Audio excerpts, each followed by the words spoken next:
Kasus dugaan KDRT dan perselingkuhan yang dilakukan oleh Rizky Bilar pada sang istri, Lesti Kejora hingga kini masih jadi perbincangan halayak ramai. Diketahui, Rizky Bilar membanting dan mencekik Lesti Kejora karena kesal perselingkuhannya diketahui oleh sang istri.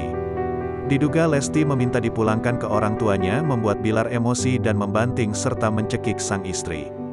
Dr. Gia Pratama, dokter spesialis ahli bedah memberikan penjelasan atas kondisi Lesti.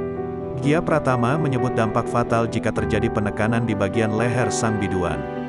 Yang signifikan adalah kalau terjadi penekanan terhadap bagian leher, kata Dr. Gia Pratama. Tekanan ini disebut berbahaya bagi sosok Lesti yang berprofesi sebagai penyanyi.